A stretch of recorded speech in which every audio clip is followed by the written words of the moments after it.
In today's video, I'll show you how to fix a redirect not working in Webflow. If your button or link isn't redirecting properly, the issue is usually in the link settings. Here's how to fix it. First, check your button or link settings. Click on the button, then open the Settings panel on the right sidebar. Under Link Settings, you'll see options like URL, Page, Page Section, Email, and Phone. Choose the correct link type based on where you want the button to redirect. URL, paste the full link and make sure it starts with HTTPS. You can also choose to open it in a new tab.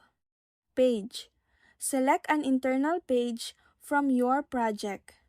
Page section, link to a specific section within a page. Email, enter the email address and subject line. Phone, add a phone number. This works only on devices that support calling. After updating the correct link type, save your changes and click Publish to apply them.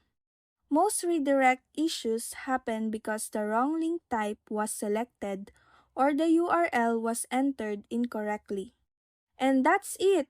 That's how you fix a redirect not working in Webflow.